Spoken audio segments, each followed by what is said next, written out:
Hoje é o 10º programa do Pensar Mafra.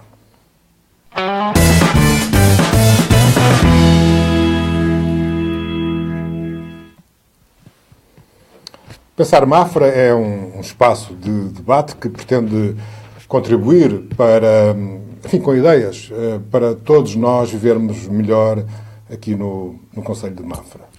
Hoje vou começar pelo Pedro Fernandes Tomás.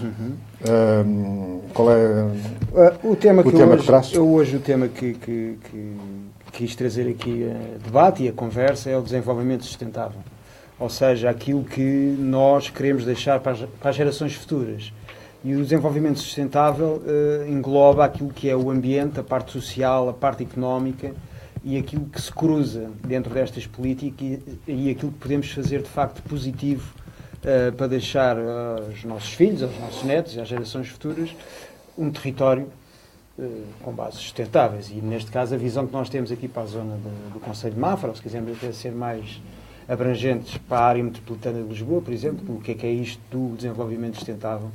Porque isto também tem que ser pensado não só a nível do Concelho de Mafra, mas obviamente também a nível daquilo que são os nossos concelhos vizinhos e as dinâmicas económicas. Sim, até porque não há soluções estanques. Não há. E isto leva-nos a outra também a matéria que também encaixa nisto, que é de facto, cada vez mais as autarquias têm de trabalhar em conjunto com os seus vizinhos, digamos assim, porque hoje em dia está tudo ligado. Nós vivemos em Mafra, mas depois trabalhamos em Lisboa, há deslocalização de pessoas. E neste caso, por exemplo, até a nível de transportes, não é? O que é que o Concelho de Mafra, em termos de transportes, oferece aos seus municípios, por exemplo, não é? Estamos perfeitamente dependentes só do transporte automóvel, uma dependência que, de facto, tem que ser resolvida a médio e longo prazo. Temos uma linha de comboio que não... Sim, o comboio não existe. Não serve. Temos Mafra-Gar, que fica a 5 ou 6 km. Mas a Mafrense vai safando, não é? Vai. Eu posso dizer que um passe... Eu trabalhei durante 5 anos em Lisboa e utilizava os transportes públicos e um passe custava à volta de 170 euros mensais. Mas o passe é muito caro. É muito caro. E isso, obviamente, se formos no nosso automóvel, pagamos as portagens, pagamos o combustível, temos as portagens mais caras do país e, portanto, tudo isto, em termos de políticas metropolitanas até de transportes, Mafra está relegado aqui para um segundo plano. Quando eu ouço falar até às vezes em discussões metropolitanas daquilo que é políticas de transportes, eu pergunto onde é que está Mafra, por exemplo, nessa situação. Eu, por exemplo, sou um defensor acérrimo do metro chegar a Loures, porque iria servir o Concelho de Mafra, com o parque de estacionamento como deve ser. Nós levaríamos o nosso carro até pela Estrada Nacional, até Loures, e aí depois tínhamos a hipótese de ir de metro até ao centro de Lisboa. Portanto, eu defendo Loures e estou ao lado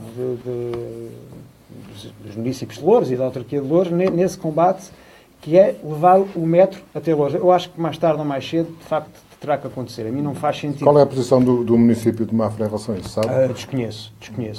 Aquilo que eu sei é a total dependência, então, da autoestrada que nós temos. Sim, isso é a experiência do dia-a-dia. É a experiência do dia-a-dia. Sim. Agora, em termos de... E aí está, nós em termos de políticas de futuro, e por isso é que eu falo nesta parte do desenvolvimento sustentável, também em termos de transportes, é um problema que temos de resolver rapidamente e ter uma estratégia do Concelho de Mafra, por exemplo, porque é que não nos aliamos a Loures nessa luta de trazer o metro até Loures, por exemplo. Nós temos o nosso Presidente da Câmara, que é Vice-Presidente da área metropolitana de Lisboa. Sim. E podia até utilizar, que está com Medina, está com a Carla Tavares da Amadora, são os três, digamos assim, que estão na área metropolitana de Lisboa, a presidir.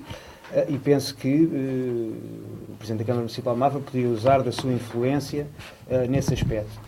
Depois é a parte também da questão... Mas não sabemos se não usa, não é? Não sabemos, obviamente. Eu estou a dizer que será um passo importante, porque a mim faz-me um pouco de confusão ver, por exemplo, o metro de Lisboa, dizer que vai abrir mais estações de metro no interior da cidade, esquecendo aqui tudo aquilo que é as pessoas que vão para dentro da cidade. As periferias, sim. Exatamente. Portanto, eu acho que aí também é uma falha. Vamos ouvir a opinião da Matilde em relação a isto, em relação à mobilidade da população.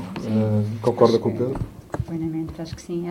Aliás, a questão da requalificação da linha do Oeste acho que faz parte dos programas de todos os partidos, porque realmente era uma mais-valia poder usar o recurso ferroviário, porque Aliás, qualquer tipo de transporte coletivo é sempre uma alternativa mais sustentável, não é? Do ponto de vista ambiental. E usar um comboio é sempre, ainda é uma alternativa melhor. Não sei se já viram o comboio passar alguma vez. Não, mas não pode ser esse. Porque eu vejo passar ali na Malveira de vez em quando e é deprimente.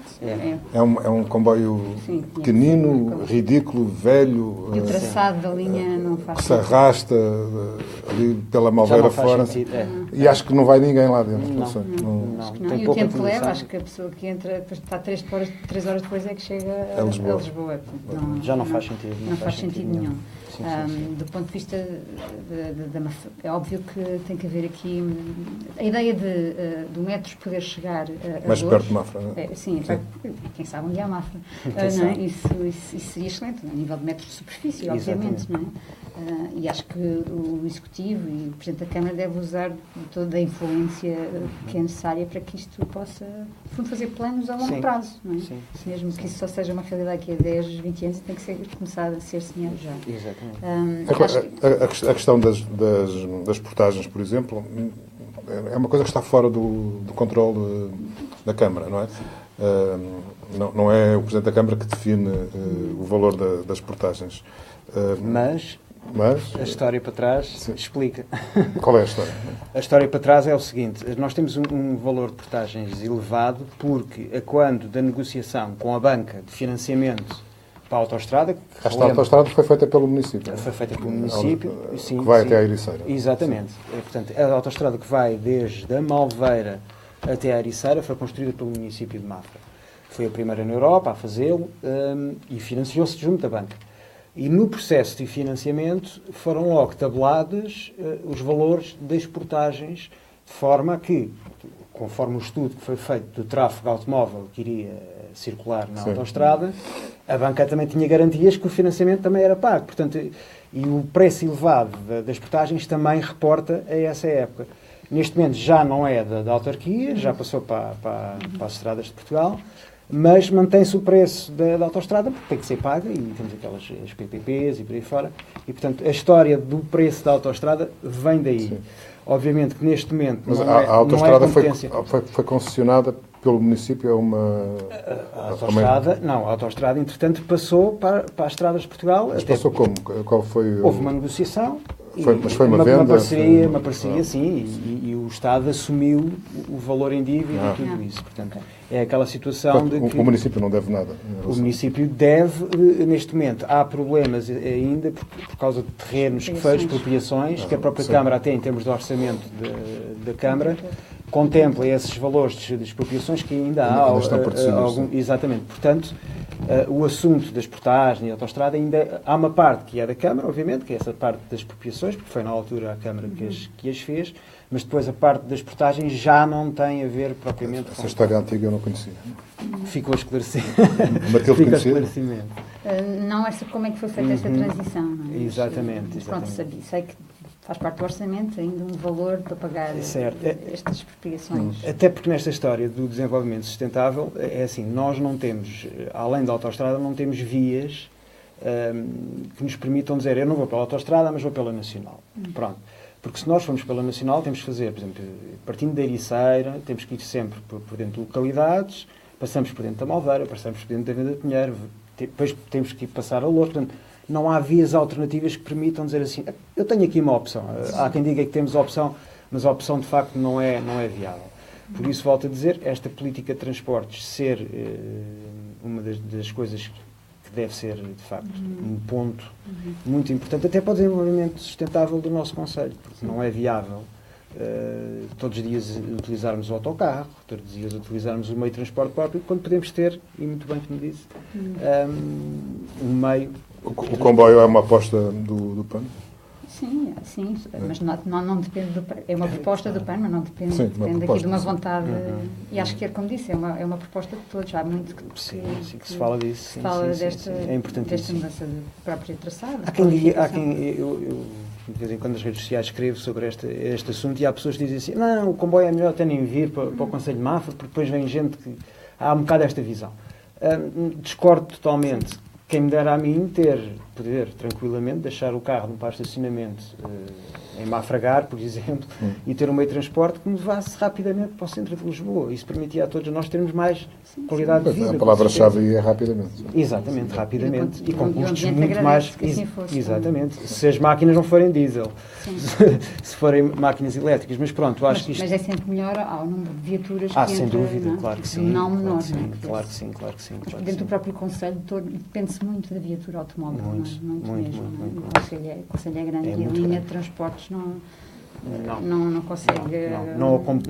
Ou seja, os transportes dentro do próprio Conselho não acompanharam o desenvolvimento do próprio Conselho. Ou seja, até porque temos um Conselho que está virado para o litoral. Temos as Mafra, Ericeira, e temos aquela linha da A21, não é? Depois tem Malveira, Venda de Pinheiro, que são então os núcleos urbanos, e aí sim até há algum desenvolvimento. Temos transportes, né, nessas zonas. Mas depois para as freguesias mais pequenas do Conselho, grandes dificuldades de facto no acesso ao transporte. Não sei se vocês têm experiência em circular na Venda do Pinheiro, que é onde eu moro, às 8 da manhã, por exemplo, a localidade está engarrafada. O que é uma coisa até um bocadinho contra a natura, porque nós achamos que vivemos no campo. Ou por outra, os nossos amigos acham que nós vivemos no campo, mas e depois às 8 da manhã eu estou meia hora para chegar ao colégio para deixar os meninos. E já em Mafra, trânsito. Não, sim, mas para isso há uma solução. Por exemplo, para a Venda de Pinheiro não faz sentido que se pague portagem da Malveira Venda de Pinheiro ou Venda de Pinheiro Malveira. Aquele pequeno troço. Sim, não faz sentido. Não faz sentido que seja pago. E eu acho que isso também... Essa é uma batalha do município. Eu estou aqui a fazer um bocado o papel de advogado do diabo, mas não já ouvi o Presidente da Câmara falar nisto mais que uma vez. Certo, não é advogado do diabo. Eu assim, não tenho nenhum problema de afirmar que há combates que são iguais aos do Presidente da Câmara. Pois, é evidente. Quer dizer, sou município, não é? Sou militante do Partido Socialista, mas isso não faz... Não acompanha esse combate. Aqui e, portanto, dogmáticas. Não, de todo. E isto é assim, acho que esse troço de autoestrada tem que deixar de ser pago para permitir o escoamento como deve ser de toda aquela zona, porque já vive ali muita gente. E não é por causa daquele troço que vai haver grandes problemas, penso eu, de financiamento, não é? E iria facilitar a vida de milhares de pessoas. Sim, fazia todo o sentido.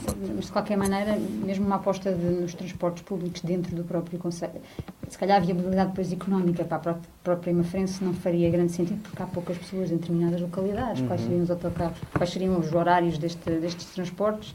Então acho que seria importante ou apostar grande, apesar de ser caro, na mobilidade elétrica ou nos próprios conceitos de Estava a car pensar sharing. nisso. É outra das vossas propostas. Sim.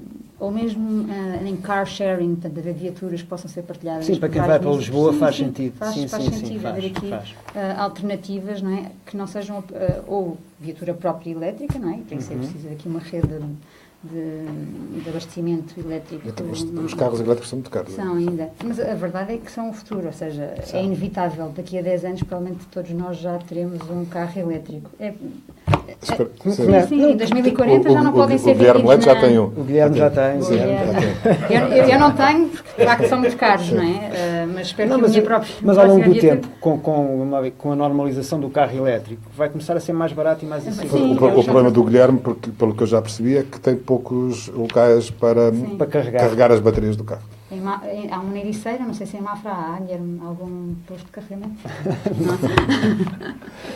Em Mafra acho que não há. Mas, por exemplo, eu acho que em termos até, e isto vem tudo encaminha tudo no desenvolvimento sustentável. Por exemplo, porque não a autarquia, e digo Mafra, como posso dizer Sintra, como posso dizer Loures, por cada 2 carros que sejam abatidos da frota automóvel, seja substituído por um elétrico. Por exemplo, aos poucos... Está a falar da frota municipal. Da frota municipal, dos veículos municipais. Já é possível e eu penso que o investimento que muitas vezes é feito em coisas, entre aspas, que não têm tanta importância, se por cada 2 veículos abatidos na autarquia for adquirido um elétrico, já estamos a começar a contribuir para esse... Por acaso não sei qual vai ser o rácio, não é? Porque o município, pelo menos no seu programa eleitoral, não é? O PSD também previa isso. Nós fizemos essa pergunta por causa do orçamento deste ano, não é? Se ia haver... se iam ser adquiridas viaturas elétricas, a resposta não foi clara para nós. Portanto, não sei se este ano já começará a ser feito isso. Mas é importante nós haver uma aposta nesse desenvolvimento sustentável que mexa com também a parte social. Porque isto tudo, ambiente, economia e social, são a base daquilo que é o crescimento que todos nós queremos e gostamos. E nesta parte social também do desenvolvimento, temos que olhar para aquilo que é o nosso concelho. E eu tenho falado várias vezes disso, dessa rede de cuidados aos idosos, por exemplo, essa rede de cuidados aos mais novos, essa rede, e eu tenho visto nas redes sociais muita gente à procura de lugares para deixar os filhos, tipo, onde é que eu posso deixar os meus filhos a preços acessíveis, que essa é outra situação. O que está a acontecer no nosso concelho também, a nível daquilo que são o preço das rendas, que disparou de uma forma impressionante neste último ano e meio, disparou de uma forma impressionante e que está a levar a que muita gente entre em desespero. E volto a dizer, as redes sociais nisto são uma coisa onde nós conseguimos medir uma série de situações, de gente à procura de casa, famílias à procura de casa a preços acessíveis, e depois vemos as respostas das pessoas que têm casa para alugar, e a resposta é assim, mas não pode baixar o preço. Porque estamos a falar de T2, por exemplo, em Mafra, prédios já com 50 anos, 60 anos, a serem alugados a 550 euros, com pedidos de entrada de 2 rendas e com fiador, e portanto está-se a dificultar muito a vida à classe média. Eu ouvi alguns argumentos a dizer que Mafra tem qualidade de vida e portanto isso paga-se e por aí fora. Isto é um argumento que tem sido devido a ser utilizado ao longo do tempo, mas obviamente que isto causa... O custo de vida aniquila a qualidade. Exatamente, porque nós temos um problema que é assim, o custo de vida aumenta, mas os nossos salários não estão a aumentar. Aliás, foram reduzidos ao longo dos últimos 5, 6 anos, não é? Não acompanharam o aumento do custo de vida e temos famílias neste momento a passar dificuldades muito grandes. E isso acho que também é uma parte do tal desenvolvimento sustentável que nós temos que defender para o nosso concelho. E, portanto, há aqui um espectador que tem 2 comentários que eu gostava que vocês reagissem a ele. Um dos comentários é sobre o estacionamento dos veículos elétricos, que ele diz que um veículo elétrico deveria estar isento de pagar estacionamento. Aqui em Mafra não é muito o caso, mas em Sintra ou em Lisboa isso acontece, e em Loures, então não se consegue estacionar sem pagar em lado nenhum. Esse é um dos argumentos, é um comentário desse espectador, e diz também que, em relação ao comboio, que o material circulante está velho, não tem conforto, não tem qualidade, e se calhar, enfim, o que ele diz é que é um investimento que provavelmente impede a renovação e o melhoramento dos transportes ferroviários. Mas é um investimento no futuro, ou seja, sim, seria sempre um orçamento grande para uma reestruturação de toda a linha do Oeste, mas com ganhos evidentes, não é? Parece-me óbvio, não é? Nesses 2 pontos que o nosso o espectador aí referiu, sem dúvida, os carros elétricos devem ter vantagens também em termos fiscais, não é? Incentivos fiscais claros, e até em termos de estacionamento, haver lugares específicos para o estacionamento desses veículos sem pagarem estacionamento, por exemplo, para tentar desenvolver.